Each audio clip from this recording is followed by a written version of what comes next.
देखो ये एक और क्वेश्चन हमें करना है, prove that integral part of this, क्या है बोलो, √2 + 1 की power n is even integer, है ना, इसका इंटीग्रल पार्ट इवन इंटीजर होगा, ऐसा प्रूफ करना है।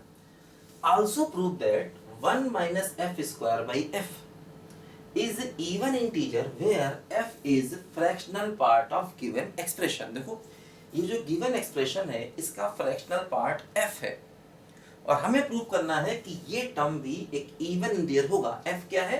इस गिवन इंटीजर का फ्रैक्शनल पार्ट है। ध्यान दो, देखो जैसे अब यहां पर हमें क्या करना है, देखो जरा ध्यान दो, हमने इसको फिर से i + f मान लिया, √2 + 1 की पावर n को, इसका हमने एक्सपेंशन किया तो nc0 √2 की पावर n - 0,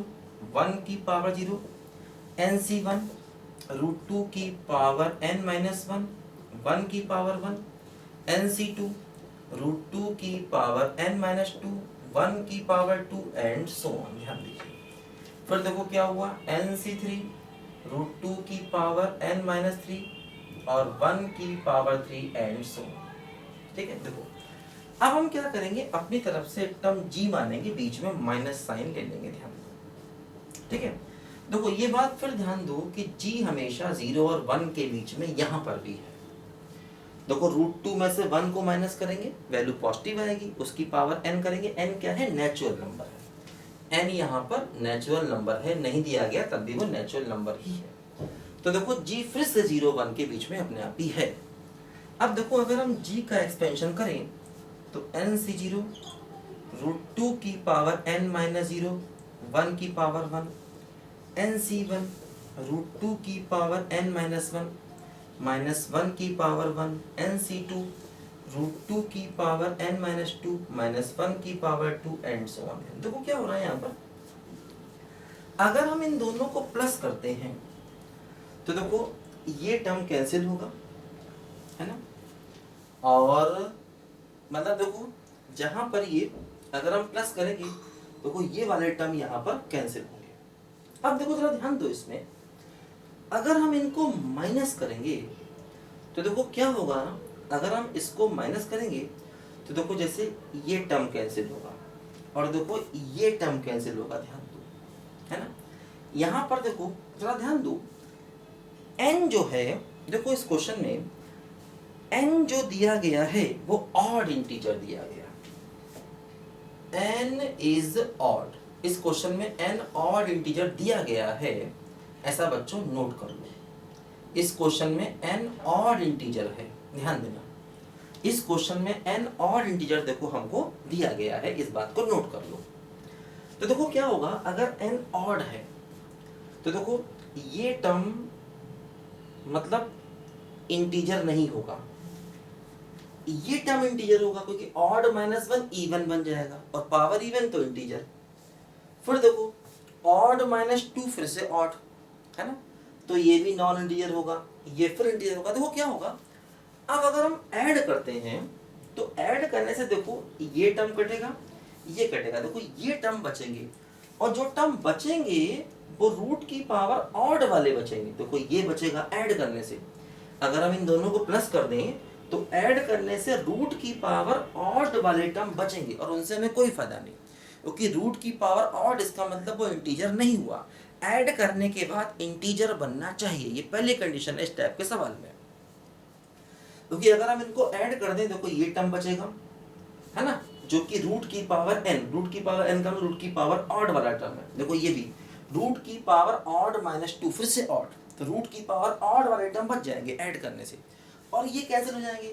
अब देखो अगर हम इसमें से इसको माइनस कर दें, i + f - g, i + f में से g को माइनस कर दें, अब देखो क्या होगा, ये कैंसिल होगा, ये कैंसिल होगा, और देखो ये बचेगा, जो बचेगा वो क्या है, रूट की पावर इवन, है ना, क्योंकि देखो ये प्लस है ये माइनस है, जब इसमें से इसको माइनस करोगे तो ये प्लस हो जाएगा, इसमें से इसको माइनस करोगे देखो ये भी प्लस है ये भी प्लस है, ये कट जाएगा, तो पहला टर्म कट जाएगा, देखो जब इसमें से इसको माइनस करोगे तो ये कट जाएगा और ये कट जाएगा, देखो ये वाले टर्म ऐड होंगे, इनको ट्वाइस कर लो, ट्वाइस nc1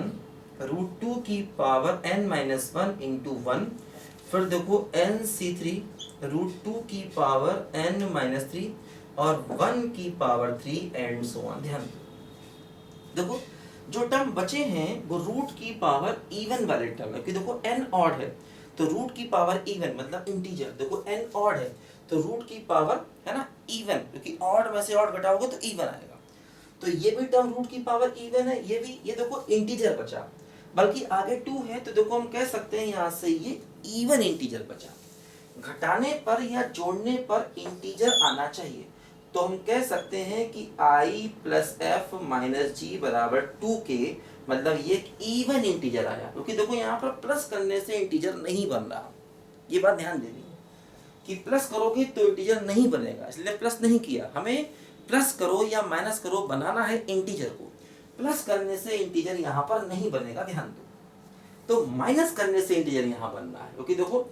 ये टर्म प्लस है, ये इसमें सब प्लस है, ये प्लस होगा, ये माइनस होगा, ये फिर प्लस होगा, ये माइनस होगा ना। जब बीच में माइनस होता है तो पहला प्लस फिर माइनस फिर प्लस फिर माइनस, ऐसा हमेशा आता है। अगर बीच में माइनस होता है बाइनोमियल थ्योरम में तो पहला प्लस आता है फिर माइनस फिर प्लस फिर माइनस, ऐसा देखो आता है।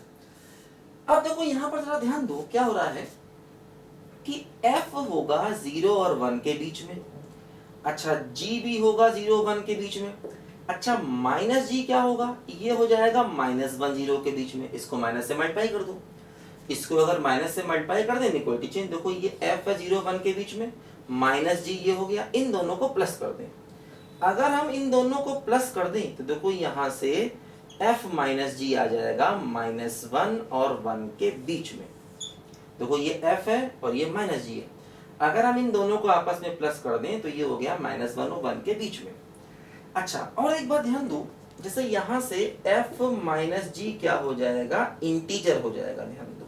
क्योंकि देखो ये इवन इंटीजर है, इसमें से इंटीजर माइनस करोगे तो रिजल्ट इंटीजर बचेगा। और f माइनस जी है क्या, ये -1 और 1 के बीच में है, और यहाँ से f माइनस जी इंटीजर है, इसका मतलब f माइनस जी क्लियर है कि 0 हो गया, क्योंकि ये कह रहा है f माइनस जी -1 और 1 के बीच में है, और ये कह रहा है कि f माइनस जी एक इंटीजर है, तो यहाँ से कंफर्म हो गया -1 और 1 के बीच में इंटीजर क्या होगा 0, तो f माइनस जी की वैल्यू 0 हो गई, तो f इक्वल टू जी हो गया। अब देखो अगर हम f इक्वल टू जी इसमें रख दें, देखो जैसे ये इसको रख दें इसमें, तो यहाँ से क्या मिलेगा बोलो, i बराबर 2k, यही हमें प्रूफ करना है। f की वैल्यू g पुट कर दो, खत्म हो जाएगा। i मतलब इसका इंटीग्रल पार्ट, तो इसका इंटीग्रल पार्ट एक इवन इंटीजर है, देखो ऐसा हमने प्रूफ कर दिया। अब देखो दूसरा पार्ट भी हमें प्रूफ कर, दूसरा पार्ट क्या है कि 1 minus F square by F, ये एक इवन इंटीजर होगा। f क्या है, इसका फ्रैक्शनल पार्ट है, ध्यान दो, f है इसका फ्रैक्शनल पार्ट। देखो समझो ध्यान से क्या हो रहा है, देखो यहाँ पर देखो जरा, अगर हम एक काम करें, देखो यहाँ पर हम जरा एक काम करें, देखो अगर हम इन दोनों को आपस में मल्टीप्लाई कर दें i प्लस एफ और g को, देखो अगर हम जरा मिटाना है बच्चों, लिखो जरा ध्यान से, पहले इसको कुछ चीजें मिटानी है, देखो ना, इसको लिखो जरा ध्यान से। देखो अगर हम i प्लस एफ और g को आपस में मल्टीप्लाई कर दें, देखिए क्या हो रहा है, देखो ध्यान दो,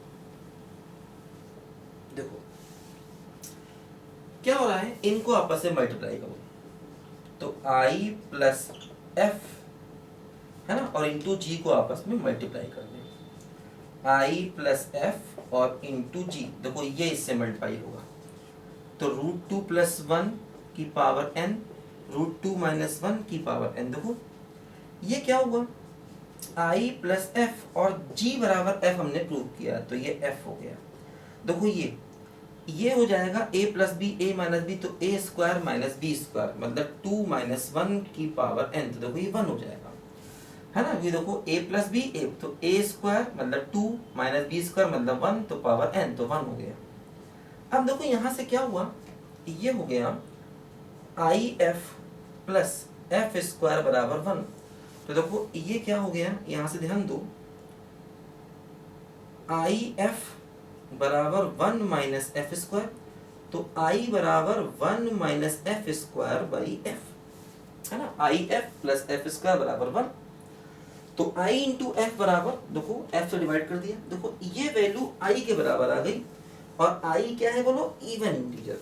मतलब ये वैल्यू इवन इंटीजर के बराबर आ गई, यही हमको प्रूफ करना था, है ना। क्योंकि देखो 1 minus F square by F I आ गया, और i क्या है 2 के मतलब इवन इंटीजर, तो हमको देखो यही प्रूफ करना था कि ये टर्म एक इवन इंटीजर होगा, और देखो ये आ गया। तो काफी अच्छा देखो क्वेश्चन है, इसमें माइनस करने से फायदा हो रहा है, ये एक इंपॉर्टेंट चीज है कि भाई कहीं पर प्लस करने से बनता है इंटीजर, कहीं पर माइनस करने से बनता है इंटीजर। चला ध्यान दो इस बात में, लिखो जरा बच्चों पहले अच्छे से इसको।